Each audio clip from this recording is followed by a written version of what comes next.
মেয়েটার কথা শুনে মেহেক কিছুটা লজ্জা পায়, তারপর বলে, কি যে বলেন না আপু, আমি তো এখনো প্রপোজ অ্যাকসেপ্টই করিনি। করনি, করে নাও। আচ্ছা একটা প্রশ্ন করি। করো। রিয়াদ আসলে কেমন? কেমন বলতে? ছেলে হিসেবে কেমন? আপনি তো তার ফ্রেন্ড, আপনি তো ভালো করেই জানেন। ছেলে হিসেবে বলতে অ্যাজ এ ফ্রেন্ড হিসেবে অনেক ভালো। এখন বিএফ হিসেবে কেমন সেটা তো আর বলতে পারবো না। আচ্ছা ঠিক আছে আপু। কিছুক্ষণ পর মেয়েটা আবারও মেহেককে নক দেয়। মেহেক বলে, জি আপু, কিছু বলবেন? তোমাকে একটা কথা বলি। জি আপু বলেন। তোমাকে কি কল দেওয়া যাবে? অবশ্যই দেওয়া যাবে কল। কিছুক্ষণের মধ্যেই মেয়েটা মেহেককে কল দেয়। মেয়েটা আর মেহেকের মধ্যে কিছুক্ষণ কথা হয়। কথা বলার এক পর্যায়ে মেয়েটা বলে, তুমি কি জানো রিয়াদ আমার এক্স? মেয়েটার কথা শুনে মেহেক চমকে ওঠে, বলে, মানে? হ্যাঁ, রিয়াদ আমার এক্স। এখনও ওর সঙ্গে আমার কথা হয়। এর মধ্যে ও আবার তোমার সঙ্গে রিলেশনে যেতে চায়। আপু ভালোভাবে বুঝিয়ে বলেন, আমি আপনার কথা বুঝতে পারছি না। শোনো, রিয়াদের সঙ্গে আমার রিলেশন ছিল, আমাদের মধ্যে ব্রেকআপ হয়ে গেছে।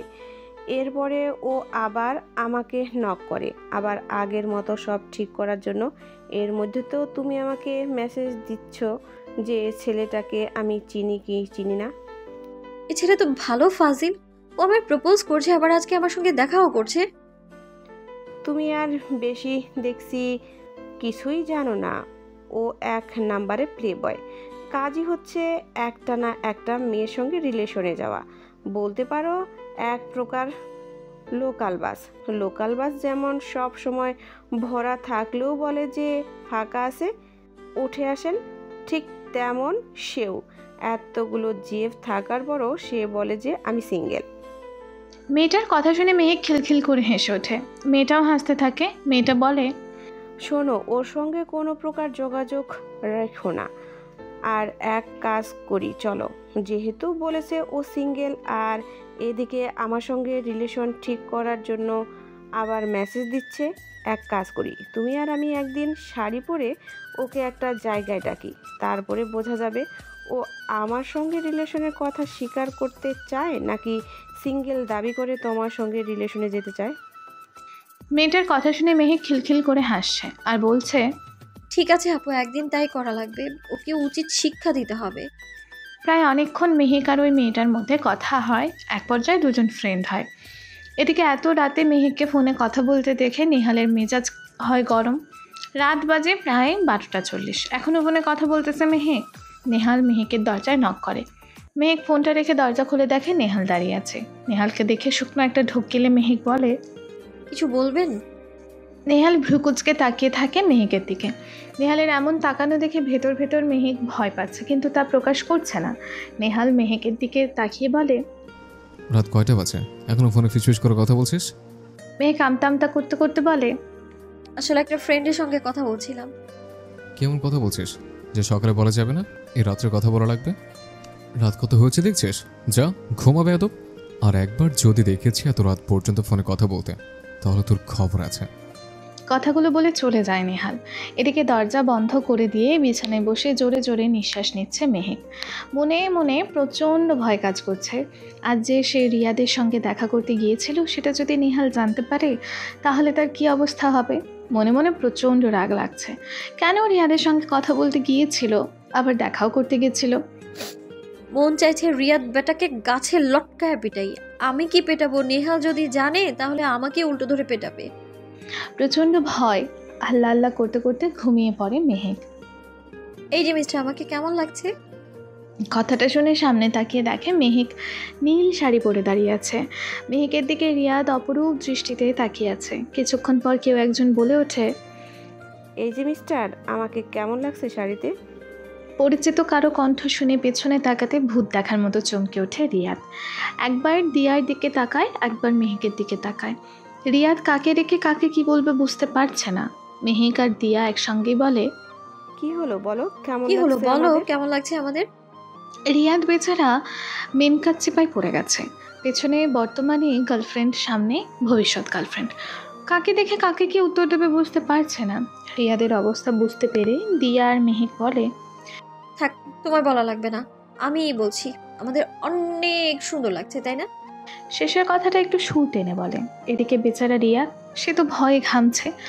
রিয়াদকে ভয়ে ঘামতে দেখে মেহিক রিয়াদের সামনে দাঁড়িয়ে বলে, বলো মেয়েটাকে, তোমাকে ও কেন তোমাকে জিজ্ঞেস করছে যে কেমন লাগছে? শোনো মহক, তোমাকে আমি সব বুঝিয়ে বলছি। রিয়াদের কথা শুনে দিয়া বলে, কি সব বুঝিয়ে বলবা তুমি? আর এই মেয়েকে রিয়া? রিয়াদ এবার দিয়ার দিকে তাকিয়ে বলে, আমি তোমাকে সব বুঝিয়ে বলছি ডিয়া, একটু অপেক্ষা করো। আমরা অপেক্ষা করতে পারবো না, তুমি বলো এই মেয়েকে। বেচারা রিয়াদ কি বলবে ভেবে পায় না। একসঙ্গে দুইটা প্রেম করতে গিয়েছিল। বেচারা এখন না পাচ্ছে মেহিককে কিছু বলতে, না পাচ্ছে দিয়াকে কিছু বলতে। রিয়াদ ভয়ে শুকনো ডোক গিলছে। দিয়া আর মেহিক দুজনে অনেক বড় লোক ফ্যামিলির। এখন যদি তারা তাদের ফ্যামিলিকে বিচার দেয় তখন কি হবে? সে ভয় ভয় বলে, সরি, আমার ভুল হয়ে গেছে রিয়া, আমার গার্লফ্রেন্ড। তাহলে তুই আমার প্রপোজ করেছিলি কেন?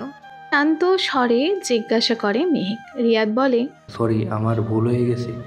রিয়াদের কথা শুনে দিয়া বলে, তুই আমি থাকা সত্ত্বেও অন্য মেয়েকে প্রপোজ করছিস? একটু শোনো আমার কথা, আমাকে একটু বোঝো প্লিজ। এই তোর কথা কি শুনবো? হ্যাঁ, তুই গার্লফ্রেন্ড থাকা অবস্থায় তুই আবার অন্য বেটিরে প্রপোজ করিস? রিয়াদ ভয়ে দিয়ার হাত ধরে বলে, প্লিজ এবারের মতো ক্ষমা করে দাও আমাকে প্লিজ। তুই আমার প্রপোজ করেছিস, তুই আমার সঙ্গে দেখা করেছিস, তুই আমার সঙ্গে ফ্ল্যার্ট করছিস, শাস্তি তো তোকে পেতেই হবে। রিয়াদ এবার ভয়ে মেহিকের হাত ধরে বলে, প্লিজ মহক, এবারের মতো ক্ষমা করে দাও। আমি আর কোনো দিন প্রপোজ করবো না, আমি ভুল করছি, ক্ষমা করে দাও। রিয়াদের চেহারা ভয়ে শুকিয়ে গেছে। পারলে সে এখনই কেঁদে দেবে। সে ভেবে পাচ্ছে না দিয়া আর মেহিক একসাথে কেন। তারা কি পূর্ব পরিচিত? আর এভাবে দুজনেই একসঙ্গে শাড়ি পরে আসলো। রিয়াদকে ভাবতে দেখে মেহিক আর দিয়া বলে, তোকে কি করা যায় বল? তোকে দিয়ে আর ভরসা নাই। যেহেতু একটা গার্লফ্রেন্ড থাকা অবস্থায় তুই আর একটা মেয়েকে প্রপোজ করতে পারিস, ডেটে যেতে পারিস। আমার ভুল হয়ে গেছে, আমি আর এই কাজ করব না, প্লিজ তোমরা আমাকে মাফ করে দাও, ভালো হয়ে যাব, আমি আর এসব করব না। তোকে আমার আর বিশ্বাস নেই, যা, তোর সঙ্গে আমার ব্রেকআপ। আমি জীবনেও অ্যাকসেপ্ট করবো না বেয়াদব। মন চাইছে জুতা খুলে তোকে ইচ্ছে মতো পেটাই। তুই চিনিস আমারে? তোর উপর প্রথম থেকেই আমার সন্দেহ ছিল। এত মিষ্টি মিষ্টি কথা বলে তুই আমাকে পটাতে চেয়েছিলি। তুই ভাবলি কিভাবে যে তোর ব্যাপারে খোঁজ খবর না নিয়ে তোর সঙ্গে আমি রিলেশনে যাব? প্লিজ ক্ষমা করে দাও, আমি আর এরকম করব না, প্লিজ ডিয়া, প্লিজ ব্রেকআপ করিও না প্লিজ। রিয়াদের কথা শুনে দিয়া হাসতে হাসতে বলে, তোর মতলব কি আমি বুঝতে পারি নাই? আরে বোকা, পাইছস? তুই যে বড়লোক মেয়েদের সাথে রিলেশন করে তাদের থেকে টাকা পয়সা হাতিয়ে নিস তা কি আমি জানি না? তোর ব্যাপারে এ কদিন সমস্ত খোঁজ খবর নিছি, তোকে ছেড়ে দেওয়ার প্রশ্নই আসে না। বলে কাউকে একটা কল লাগায়। রিয়াদ ভয়ে ঘামছে। সে ভাবছে দিয়া আবার কাকে ডাকছে কল দিয়ে। রিয়াদের ভাবনার মাঝে নেহাল এসে হাজির। নেহালকে এই জায়গায় দেখে ভূত দেখার মতো চমকে ওঠে মেহিক। নেহাল মেহেকের সামনে এসে দাঁড়ায়। মেহেক ভেতরে ভেতরে ভয় পেলেও সামনে তা প্রকাশ করছে না। নেহাল এসে রিয়াদের সামনে দাঁড়াইয়া বলে, তোর তো খুব এনার্জি দেখছে। গার্লফ্রেন্ড থাকা অবস্থায় আবার অন্য মেয়েকে প্রপোজ করছিস। মানুষ তো একটাকে সামলাতে পারে না, তোর আবার দুইটাকে সামলানোর ইচ্ছে। এনার্জি আছে দেখছে। নেহালকে দেখে রিয়াদ নেহালের পা ধরে বলে, আমার ভুল হয়ে গেছে ভাই, প্লিজ ক্ষমা করে দেন আমাকে, আমি আর এভাবে জীবনেও করব না ভাই, ছেড়ে দেন আমাকে, আমি আর কিছুই করব না। বলে ভয়ে হাউমাউ করে কান্না শুরু করে। এদিকে নেহালকে দেখে মেহেকের চোখ মুখ শুকিয়ে গেছে। মেহেক এদিক ওদিক তাকিয়ে শাড়ি ধরে একটু ওপরে তুলে দৌড় লাগায়। এই যে মেহেক সেদিন নেহালকে সেখানে দেখে পালিয়ে আসছে, আজ 15 দিন হয়ে গেল সে নেহালের সামনে যায়নি। নেহাল যখন বাসায় থাকে সে রুম ভর্তি হয়ে থাকে। সে ভালো করে জানে নেহাল শান্ত আছে মানে কোনো না কোনো প্ল্যান করেই আছে। নেহালের সামনে পড়লে তাকে আস্ত রাখবে না, এই ভয়ে সে 15 দিন রুম থেকেই বের হয়নি। আজ বাসায় মেহমান আসে, তাকে জোর করে আসা বাইরে নিয়ে এসেছে। বসার ঘরে মেহেকের বাবা, নেহালের বাবা মা, মেহেকের বড় ফুপি সবাই বসে গল্প করছে। আরেক পাশে নেহালের ফুফাতো ভাই বোন আরিফা, রিয়া, আদনান, নেহা বসে লুডো খেলছে। আশা মেহেককে তাদের সাথে বসায়। মেহেক তো নেহালকে দেখে ইতস্তত বোধ করছে। নেহাল এক মনে ফোন স্ক্রল করছে। মেহেক ভয়ে ভয়ে বসে আছে। মেহেককে দেখে আদনান বলে, কিরে মেহু, তুই ঘর কোনো ব্যাং হয়ে গেছিস দেখছি। কোনো ব্যাং? যেমন রুমে এক কোণে পড়ে থাকে ঠিক তেমনই তুইও রুম থেকে আর বের হোস না। এই খবরদার, তুই আমায় কোনো ব্যাংক বলবি না একদম। মেহেকের কথা শুনে আশা বলে, মেহেকের পক্ষে কথা বলা বন্ধ কর আশা। আমরা সবাই এখানে আড্ডা দিচ্ছি আর মেহেক রুমে বসে আছে একা একা, তাহলে কি দাঁড়ায়? সে তো কোনো ব্যাং। আদনানের কথা শুনে সব হা হা করে হাসতে শুরু করে। মেহেক চোখ মুখ কুঁচকে বলে, আমি কোনো ব্যাংক হলে তুমি কি শিয়াল একটা? সব জায়গায় হুক্কা হুয়া করো। মেহেকের কথা শুনে নেহাল নিজের হাসি কন্ট্রোল করতে না পেরে জোরে হাসতে শুরু করে। নেহালের সাথে নেহা, আশা, রিয়া, আরিফা সবাই হাসতে শুরু করে। বেচারা আদনান চোখ মুখ কুঁচকে মেহেকের দিকে তাকিয়ে আছে। সবাই হাসছে, মেহেক নিজেও মুখ টিপে হাসছে। আশা বলে, আমার বোনের সাথে লাগতে শোনা ভাইয়া, তোমার এই সাবান ছাড়া ধুয়ে দেবে। আশার কথা শুনে আদনান বলে, ছোট মরিচের ঝাল বেশি। তা কি মনে করে আদনান ভাই তুমি আমাদের বাসায় আসছো? তোমাকে তো হারিকেন দিয়েও খুঁজে পাওয়া যায় না। বলো বলো, কি মতলবে আসছো, বলে ফেলো। মেহেকের কথা শুনে আদনান বলে, তোর কি মনে হয় আমি শুধু মতলবেই আসি? তা নয় তো কি, কই এতদিন তো আসোনি, আজও হুট করে আসলে, ব্যাপারটা কি বলো? নিজের প্রাণভোমরাকে দেখতে আসছি। এবার মেহেকের দিকে তাকিয়ে বলে, অনেক দিন হয়ে গেল আসা হয়নি, তাই আসছি তোদের সঙ্গে দেখা করতে, আড্ডা দিতে। মেহেক আদনানের দিকে ভ্রু কুঁচকে তাকিয়ে আছে। আদনান বুঝতেই পারছে মেহেক তার কথা বিশ্বাস করছে না। মেহেক আর কিছু না বলে সবার সঙ্গে আড্ডা দিতে শুরু করে। আড্ডার মাঝখানে একটু পর পর মেহেক আর চোখে নেহালকে দেখছে। নেহাল একবারও চোখ তুলে মেহেকের দিকে তাকায়নি। নেহাল ভিতরে ভিতরে প্রচণ্ড রেগে আছে। মেহেকের সাহস কী করে হয় একটা অচেনা ছেলের সঙ্গে দেখা করতে যাওয়া, তো আবার শাড়ি পরে? ইচ্ছা তো করতেছে কারোর উপর দিয়ে একটা। কিন্তু না, নিজের ইচ্ছাটাকে দমিয়ে রাখে। একবার তো গায়ে হাত তোলার পরে মেহেক আর তার সঙ্গে কথাই বলে না। অবশ্য সেদিন সে ভুল করেছে, এভাবে ঠিক হয়নি তার গায়ে হাত তোলা। এখন যতটা সম্ভব নিজেকে সংযত রাখা, তাই কোনো প্রকার রিস্ক না নিয়ে একবার যে ভুল করেছে সেই ভুলের মাসুল দিতে দিতে তার জীবন অর্ধেক প্রায় শেষ হয়ে যাবে। তবে এই মেয়েটাকে ক্ষমা করবে না। সবাই মিলে সঙ্গে খেতে বসেছে। নেহালের সামনে চেয়ারে বসেছে মেহেক। দুজনার কয়েকবার চোখাচোখি হয়ে গেছে। আদনান খাচ্ছে আর চোখে বারবার আশাকে দেখছে। প্রেয়সীকে দেখার লোভে ছুটে এসেছে। যখন জানতে পারে আশার বিয়ে ঠিক হয়েছে, তখন মনে হচ্ছিল তার বুকের ভেতর কেউ ছুরি দিয়ে আঘাত করছে। ভালোবাসার মানুষটার অন্যত্র বিয়ে হয়ে যাবে, এটাকে মেনে নেওয়া সম্ভব? তাই তো সে কাজের অজুহাতে আর আসেনি বিয়েতে। কিন্তু বিয়ের দিন যখন জানতে পারে আশা পালিয়ে গেছে, তখন তার বুকের ভেতর মোচড় দিয়ে ওঠে। তার জানার মধ্যে আশার পছন্দ করা ছেলের সঙ্গে বিয়ে হচ্ছে, তাহলে সে পালালো কেন? সে তখনই খোঁজ নিয়ে জানতে পারে সব কিছু জানার পরে তার জানিয়ে পানি আসে। আর আশা অন্য কারো না। সব কিছু জানার পর প্রচণ্ড খুশি হয়েছিল। তাই তো নিজের অনুভূতিগুলো তার ফ্যামিলিকে জানায়। তার বাবা মা স্বাচ্ছন্দ্যে মেনে নেয়। তাদেরও পছন্দ ভাইয়ের বড় মেয়েকে। ছোটো মেয়েকে তো বড় ভাই নিজের ছেলের বউ করবে, সেটা সবাই জানে। তাই তো আজকে তারা আসছে আদনান আর আশার বিষয়ে কথা বলতে। বড়রা সবাই গল্প করতে করতে এক পর্যায়ে আদনানের মা ছোট ভাইয়ের দিকে তাকিয়ে বলে, ভাই তোর কাছে একটা আবদার আছে। মেহেকের বাবা বোনের দিকে তাকিয়ে বলে, কি আবদার?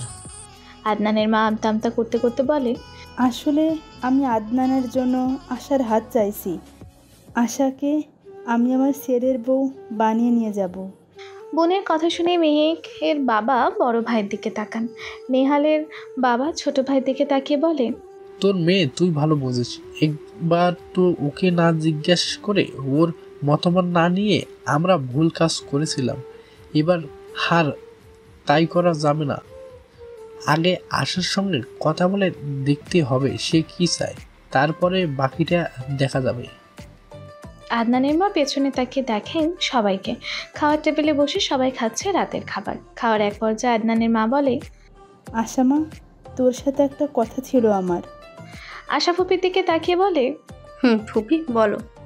তোকে আমি আমার মেয়ে করে আমার বাসায় নিয়ে যেতে চাই, তোর কি কোনো আপত্তি আছে? সবাই খাওয়া বাদ দিয়ে আশা এবং আশার ফুপির দিকে তাকায়। আশা খাওয়া দাওয়া থামিয়ে অবাক হয়ে তাকিয়ে আছে। আশার এমন তাকানো দেখে আদনান চোখ মুখ কুঁচকে তার মায়ের দিকে তাকায়। আশা তার ফুপির কথার কি উত্তর দেবে ভেবে পাচ্ছে না। আশা কি চুপ করে থাকতে দেখে আদনানের মা বলে, কি হলো মা, বল, তুই কি আমার কথায় রাজি? আশা কিছু না বলে তার বাবার দিকে তাকায়। আশার বাবা আশার দিকে তাকিয়েছিলেন। আশার বাবা বলেন, দেখ মা, তোকে কেউ কোনো বিষয়ে জোরাজুরি করবে না। তোর মতামত কি সেটা তুই জানা ভেবে। তোর ফুপি চাইছে আদনানের সঙ্গে তোর বিয়ে দিতে। এই বিষয়ে আমি তোর ফুপিকে কোনো রকম কথা দিইনি। আমি তোর মতামতকে প্রাধান্য দিব। তুই যা সিদ্ধান্ত নিবি তাই হবে। তোমরা যা সিদ্ধান্ত নেবে বাবা, আমার কোনো আপত্তি নেই। আমি জানি তোমরা আমার ভালোটাই চাও। আলহামদুলিল্লাহ। তারা সবাই জানতেন আশা তাদের নিরাশ করবে না। খাওয়া দাওয়া শেষে সবাই উঠে যায়। বড়রা সবাই মিলে ড্রয়িং রুমে আলোচনা করছে বিয়ের বিষয় নিয়ে। সামনে মাসে 22 তারিখে আশা আর আদনানের বিয়ে দিবে। বিয়ের ডেট ফিক্সড হতে নেহাল বলে, তাহলে আমার আর মেহেকের বিয়ের ডেটও ফিক্স করো। নেহালের কথা শুনে রাগী দৃষ্টিতে নেহালের দিকে তাকায় মেহেক। মেহেকের দৃষ্টিকে পাত্তা না দিয়ে নেহাল বলে ওঠে, আমি বাড়ির বড় ছেলে, আমার বিয়ে না দিয়ে তোমার ছোট সদস্যের বিয়ে করে দিচ্ছ। নেহালের কথা শুনে মেহেক বলে ওঠে, কিছুদিন আগে কে যেন বলেছিল আমার মতো মেয়েকে সে জীবনেও বিয়ে করবে না। তাহলে আবার সে কি মরে গেল নাকি যে বিয়ে করতে চাইছে? মেহেকের কথা শুনে সবাই হাসতে শুরু করে। নেহাল রাগী দৃষ্টিতে তাকায় মেহেকের দিকে। মেহেক নেহালকে পাত্তা না দিয়ে বলে ওঠে, বড় আব্বু, তুমি তো সাক্ষী আছো। আব্বু, বাড়ির সবাই, তোমরা সবাই তো সাক্ষী আছো। সেদিন কে যেন বলেছিল যে আমার মতো মেয়েকে সে বিয়ে করবে না। তাহলে আবার কি হলো যে বিয়ে করতে চাইছে? সে কি মরে ভূত হয়ে গেছে নাকি কোনো কারণে? সে তো বেঁচে থাকতে বিয়ে করবে না, তাহলে ভূত হয়ে আসে নাকি বিয়ে করবে আমায়? মেহেকের কথা শুনে সবাই হাসতে হাসতে গড়াগড়ি খাওয়ার উপক্রম। এদিকে বেচারা নেহাল লজ্জায় এদিক ওদিক তাকাচ্ছে। রাগের মাথায় কী বলতে কী বলে ফেলেছে, মাথা ঠিক ছিল না তখন। এখন বুঝতে পারছে রাগের মাথায় সব সিদ্ধান্ত নেওয়া ভুল হয়। বাড়ির বড়রা সবাই মিলে সিদ্ধান্ত নেয় একদিন আশা আদনান মেহেক নেহালের বিয়ে দেবে। মুখ গোমরা করে বসে আছে মেহেক। রাতে ঘুমানোর সময় শুয়ে শুয়ে আগের কথা ভাবছে। ছোটবেলায় আম্মু নিজের হাতে খাইয়ে দিত, চুল বেঁধে দিত, রাতে ঘুমানোর সময় মজার মজার গল্প শোনাতো। মায়ের কথা মনে পড়লে কেমন চোখ ঝাপসা হয়ে যায়। মায়ের কথা মনে পড়ায় চোখ দিয়ে 2 ফোঁটা পানি গড়িয়ে পড়ে। এদিকে নেহালের উত্তেজনায় ঘুম আসছে না। সে ভাবতেই পারছে না সেই মেহেককে নিজের করে পাবে। তার কেমন যেন নিজেকে ভাগ্যবান মনে হচ্ছে। মেহেকের একটা ছবি বের করে, ছবিটার দিকে এক দৃষ্টিতে তাকিয়ে থেকে বিড়বিড় করে বলে, তুই এত সুন্দর কেন রে? তোকে অনেক অনেক ভালোবাসে। সে ছোট্টবেলা থেকেই তোকে ভালোবাসে। তোর মায়ায় পড়ে গেছে আমি। এত মায়া কেন? তোর মায়া ভরা চোখে তাকিয়ে আমি মায়ে পড়ে গেছি জান। অনেক কষ্ট দিয়েছি না? তুমি যা বলবে তাই করবো পাখি। তাও আমার হও তুমি। আদনান আর আশা ছাদে দাঁড়িয়ে আছে পাশাপাশি। আশা আকাশের দিকে তাকিয়ে আছে এক দৃষ্টিতে। আদনান তাকিয়ে আছে আশার দিকে। আদনান আশার দিকে তাকিয়ে বলে, তোর কোনো আপত্তি নাই তো এই বিয়েতে? প্রিয় মানুষটাকে বিয়ে করতে কিসের আপত্তি? তুমি আমাকে কিছু না বলে মিনমিন করে যেন বলে, আমার কোনো আপত্তি নেই। বাসার সবাই যে সিদ্ধান্ত নিয়েছে আমি তাতেই রাজি। আদনান কিছু না বলে আকাশের দিকে তাকিয়ে থাকে। হুট করে আদনান একটা কথা বলে ফেলে, যা শুনে আশা চমকে ওঠে। মেহেক ছাদে দাঁড়িয়ে আছে চুল ছেড়ে দিয়ে। লম্বা চুলগুলো শীতের এই মিষ্টি রোদে শোকাচ্ছে। দরজার কাছে দাঁড়িয়ে অপলক দৃষ্টিতে তাকিয়ে আছে নেহাল। আর 1 সপ্তাহ পর তাদের বিয়ে। সে ভাবতেই পারছে না এই মিষ্টি মেয়েটা তার বউ হবে। ভিতরে ভিতরে অনেক অনুতপ্ত হয় নেহাল। ছেলেদের স্বভাব এই রকম যে তারা মেয়েদের দুর্বল মনে করে। মেয়েদের হাতের পুতুল পেয়েছে, যখন ইচ্ছা তখন নাচাবে, যেভাবে খুশি সেভাবে। মাঝে মাঝে খুব রাগ হয় এই পুরুষ জাতির ওপরে। তারা নারী জাতিকে খুব দুর্বল মনে করে। তা না হলে নেহাল একটা সামান্য বিষয় নিয়ে কীভাবে মেহেকের গায়ে হাত তুলল? ছেলেরা মনে করে মেয়েদের মন নেই, তাদের কষ্ট নেই, তাদের ফিলিংস নেই। এক মনে মেহেকের দিকে তাকিয়ে আছে নেহাল। ভাবছে, অনুশোচনায় ভুগছে। সে কীভাবে পারলো হাত তুলতে তার ভালোবাসার মানুষটার গায়ে? রাগের মাথায় যে পুরুষ নারী জাতিকে সম্মান করতে পারে না, সে আসল পুরুষ নয়। কারণ রাগের মাথায় মানুষের আসল সত্তাটা বের হয়ে আসে। সে একটা পুরুষের মতো কাজ করেছে। আদনান আর আশা দুজনে মিলে ঘুরতে বের হয়েছে। আশা শাড়ি পরে নানা রকম ঢং করে পোজ দিচ্ছে, আর আদনান আশার ছবি তুলে দিচ্ছে। আদনান ছবি তুলতে তুলতে বলে, আর কত ছবি তুলবি? ছবি তুলতে তুলতে আমার হাত ব্যথা হয়ে গেছে। এই কয়েকটা পিক তুলতে তোমার হাত ব্যথা হয়ে গেছে? প্রায় 70টা ছবি তুলছি, আর কত তুলবো? মাত্র 70টা ছবি? ওরে, একটা মানুষের এত ছবি তুলে লাগে? কারো লাগে কিনা জানি না, কিন্তু আমার লাগে। আশা মুখ বাঁকিয়ে বলে, বেশি কথা না বলে পিক তুলে দাও। বেচারা আদনান সে আসার কথা মতো পিক তুলে দেয়। মেহিক রুমে বসে থেকে হাতে মেহেদি দিচ্ছে। নেহাল মেহিকের রুমের দরজায় নক করে। মেহিক মেহেদি দিতে দিতে বলে, দরজা খোলা আছে। নেহাল বিছানায় বসে বলে, মেহু, কতদিন পরে নেহালের মুখ থেকে মেহু ডাক শুনে অবাক চোখে তাকায় মেহিক নেহালের দিকে। মেহিককে এরকমভাবে তাকাতে দেখে নেহাল মৃদু হেসে বলে, এতদিন পরে এই নামে ডাকা শুনে অবাক হলে? মেহিক বলে, একটু অবাক হয়েছি। আমার উপরে খুব রাগ না তোর? হঠাৎ এই কথা কেন মনে হলো তোমার? আমি জানি আমি যে কাজটা করেছি, তারপরে আমার সাথে কথা বলছিস, এটা অনেক। আপনার যে রাগ, এই রাগটা আগে কমান। এমন হুটহাট রেগে যাওয়ার স্বভাবটা আমার একদমই পছন্দ না। জানি না কি থেকে কিভাবে যে আমি আকাম করে ফেললাম। একটা কথা বলি, কখনো কোনো কিছু যাচাই না করে কারো মুখের কথা বিশ্বাস করে নেওয়া উচিত না। মানে চোখে যা দেখি, কানে যা শুনি তা সত্য নাও হতে পারে। নেহাল মাথা নিচু করে বলে, সেদিন আপনি দিয়ার সাথে দিয়াকে হয়? দিয়া আমার ফ্রেন্ড হয়। আচ্ছা যাই হোক, বলেন কি বলতে এসছেন? 2 দিন পর তো বিয়ে, সবতে শপিং করে ফেললাম। তুই শপিং করবি না? আমার যা কিছু প্রয়োজন তা তো আপনি এনেই দিয়েছেন, তার শপিং করার কি প্রয়োজন? এইগুলো তুমি পছন্দ করে কিনে এনেছি, তোরও তো একটা পছন্দের ব্যাপার আছে। আপনি যেগুলো এনে দিয়েছেন এইগুলোই আমার পছন্দ হয়েছে, এক্সট্রা করে শপিং করা লাগবে না। বিয়ে কিন্তু একবারই হয়, তাই তোর যা পছন্দ তাই বিয়েতে পড়বে। আমার পছন্দ যে তোকে পড়তে হবে এর কোনো মানে নেই। আরে আপনি যেগুলো এনে দিয়েছেন ওগুলো আমার পছন্দ হয়েছে তো, আপনি ভালো করেই জানেন আমার পছন্দ আর আপনার পছন্দ একই। মেহু, লং ড্রাইভে যাবি? এই শীতের রাতে লং ড্রাইভ? শীতের রাতেই তো মজা লং ড্রাইভে। আমি যাবো না, এই শীতের মধ্যে ঠান্ডা লেগে যাবে। সমস্যা নেই, আমি গরম করে দিব, ঠান্ডা লাগবে। ঠোঁট কামড়ে মৃদু হেসে কথাটা বলে মেহিককে চোখ মারে। মেহিক লজ্জা পেয়ে নিহালকে মনে মনে বকা দেয়। নিহাল বলে, কি হলো, যাবি না? চল যাই, অনেক মজা হবে। ঠান্ডা লাগলে তোমার মজা বের করে দেয়া হবে 2 দিন পরে। বিয়ের পর এমনিতে ঠান্ডা, তার থেকে বিয়ের আগে ঠান্ডা লাগানো অনেক ভালো, কয়েকদিন রেস্ট পাবি। বলেই হাসি দেয়। বেচারি মেহিক লজ্জায় কিছু বলতেই পারছে না। তুই কি উঠবি নাকি বসে থাকবি? আমি উঠবো না, আমি এখানে বসে থাকবো যতক্ষণ না তুমি কান ধরে উঠবস করো। দেখ, আমি অনেকবার সরি বলছি, আমি কান ধরে উঠবস করতে পারবো না। তাহলে আমি বাসায়ও যাব না। এটা কি ধরনের বাচ্চামো আশা? কয়েকদিন পর তো তুই বাচ্চার মা হবি, আর এখন তুই বাচ্চাদের মতো জেদ করছিস। তুমি এতদিন কেন বলনি তুমি আমাকে ভালোবাসো? আমি যদি ওই রিয়াদকে বিয়ে করে দিতাম তখন কি হতো? কি আর হতো, আমি দেবদাস হয়ে ঘুরে বেড়াতাম। তুমি এত বড় সত্যি কথা লুকিয়ে রেখেছো। জানো যখন ফুপি তোমার জন্য মেয়ে দেখতো আমার কতটা খারাপ লাগতো। আমি কাউকে বোঝাতে পারতাম না আমার মনের কথাটা।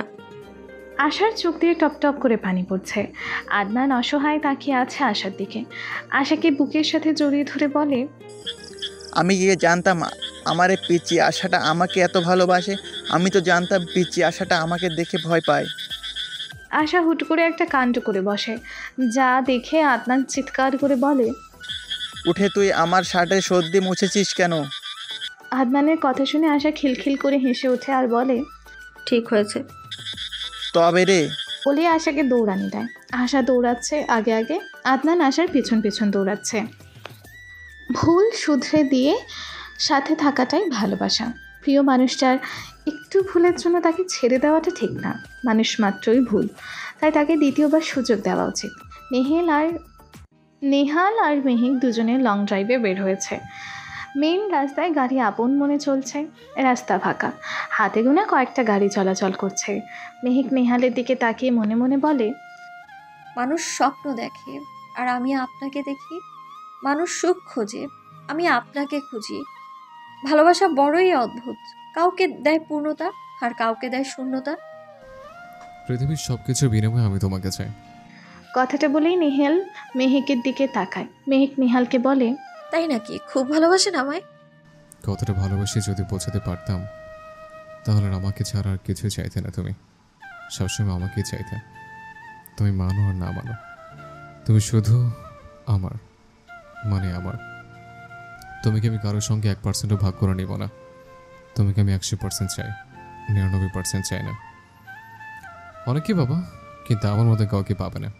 এই নেহাল অনলি ওয়ান পিস। তুমি যাকে ভালোবাসো তাকে তুমি বলে দাও তুমি তাকে ভালোবাসো। নিজের অনুভূতি তার কাছে প্রকাশ করো। অন্ততপক্ষে এই অপেক্ষাটা থাকবে না যে কেন তাকে বলিনি, বললে সে আমার হতে পারতো। সারা জীবনে এই অপেক্ষাটা বয়ে বেড়াতে দরকার কি? কথাগুলো বলে ওঠে দিশা নেহেলকে। তুমি যতটা সহজ ভাবছো ততটা সহজ না।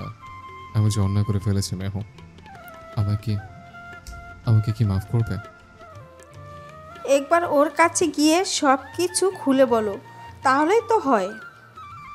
আচ্ছা ঠিক আছে, আমি মেহুর সাথে কথা বলবো।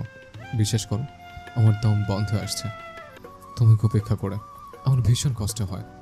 আর শেষমেশ মেহু কিনা একটা ছেলের সাথে দেখা করতে এসছে। আমার বিশ্বাস করতে কষ্ট হয় আমার মেয়ে এরকম করতে পারে। আরে বাবা, সামান্য বিষয় নিয়ে এভাবে রাগ করছো কেন? দেখো, ছোট মানুষ, বেশি বোঝে না।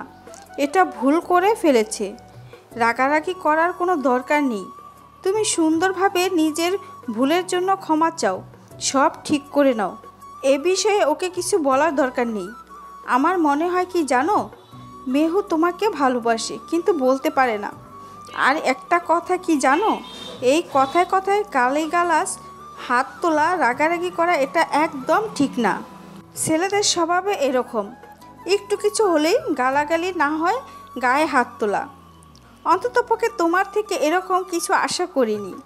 যাই হোক, ভুল করে ফেলেছ। এই দুজনের মধ্যে সব কিছু ঠিক করে নাও। আমি তোমাকে বলে বোঝাতে পারবো না আমার কিছু হয়েছিল। আমি আজ পর্যন্ত ফুলের একটা টোকাও দিইনি। সে মেয়েটির গায়ে আমি হাত তুলেছে। আমার ভিতরে কি চলছে তোমাকে বোঝাতে পারবো না। অপরাধ বোধ আমাকে করে করে খাচ্ছে। মান সম্মানের চিন্তা করতে গিয়ে আমি নিজের ভালোবাসার মানুষটাকে কষ্ট দিয়ে ফেলেছি। কথাগুলো বলে ওঠে দিশা নেহালকে।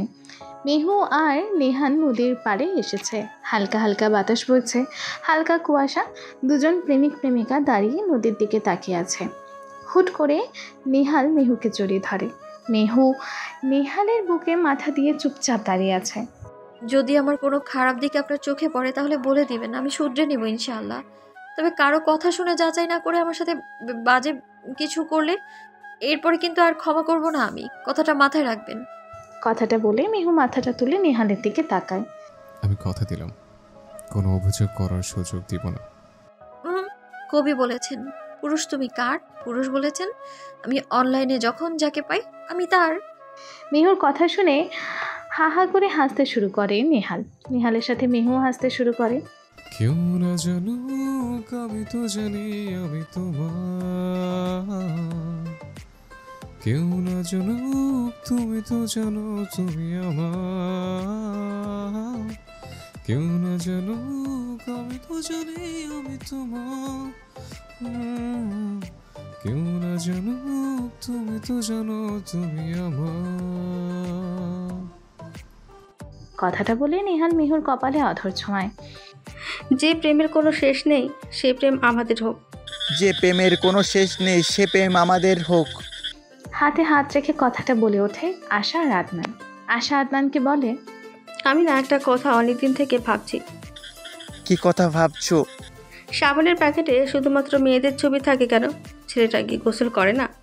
আশার কথা শুনে আদনান অবাক দৃষ্টিতে তাকিয়ে আছে আশার দিকে।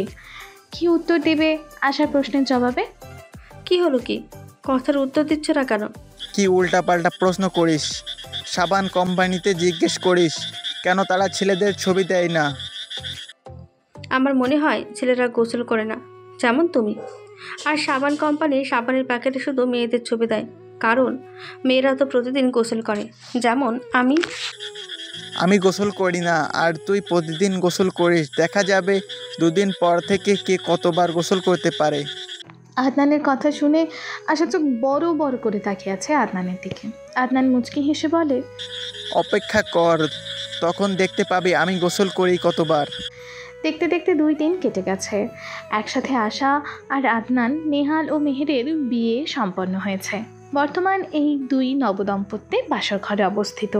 আশা করি তারা যেন এভাবেই পরিপূর্ণ থাকে।